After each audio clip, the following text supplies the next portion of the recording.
Hello guys, जय श्री राम। सही भाइयों को तो क्या हाल चाल है भाई। सुबह ही उठकर आज तो देखा मौसम भयंकर ही खराब हो रहा था भाई। सुबह ही सुबह इतना खतरनाक मौसम हो रहा था भाई। मैं भी फिर सुबह ही नहा धोकर अपने दूसरे घर चल दिया। यहाँ आकर देखा है बेला भी नहा ली थी सुबह ही।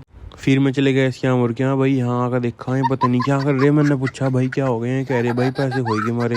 बस ठीक मगा। फिर भाई दोपहर में हम चल दिए खद्दर की तरफ। वहाँ खाना लेके जाना था भाई। धान लग रहे क्योंकि खेत में हमारे चाचा और किया। फिर भाई हम पहुंच लिए थे खद्दर में सीधा अपने खाना लेके भाई। यहाँ बिहारी भी तैयार खड़े थे रोटी खाने को।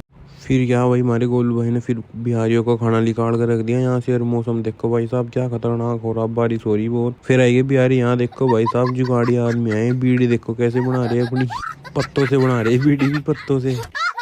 और भाई काफिला बहुत तगड़ा आनका 10-15 जनों का। एक बीघे को तो 5-10 मिनट में ही लगा दें। फिर भी इन्होंने सुट्टे खींचने स्टार्ट कर दिया। स्टाइल देखो, सुट्टे खींचने का इनका भयंकर ही है भाई साहब। हड़ताओं का इंजन धुआं देखो कैसे फेंक रहा। तेल फुल खुलवा रखा था उन्होंने अपनी गाड़ी का। फिर इन्होंने भाई 12 चला दिया यहाँ हाथ पैर दोनों को, क्योंकि खाओगे ये रोटी। फिर आ गया भाई मैं चाचा को रोटी देने। चाचा कह रहा है खा ले, तो भी मन्ना का चाचा खाओ आप ही। और सारे तो भाई नीचे बैठ कर खा रहे हैं, ये बुग्गे पे बैठ कर खा रहे हैं यहाँ से पूरे मजे में। फिर चल दिए भाई हम खाना खुना खिला के अपने घर की तरफ को। और यहाँ देखो भाई साहब इन्हें दिन के चांदनी में ही अंधेरा दिख रहा। ट्रैक्टर की लट्ठा जला रखी है भयंकर। और इस टाइम भाई धानों का सीजन ऐसा चल रहा है। इस टाइम सब लोग बाग अपने खेतों में लगे पड़े धान लगवाने में भाई। फिर चल गए थे हम अपने घर की तरफ को। यहाँ सौरभ दिया लिया था घास काटन। और बैठा देखो कैसे वो बुग्गी पे। फिर मिल गया भाई हमें अपना सो रहे भाई। वो भी खेत में तैयार था। तो गाइस मिलते हैं नेक्स्ट व्लॉग में। नेक्स्ट व्लॉग के लिए फॉलो कर लो। जय श्री राम।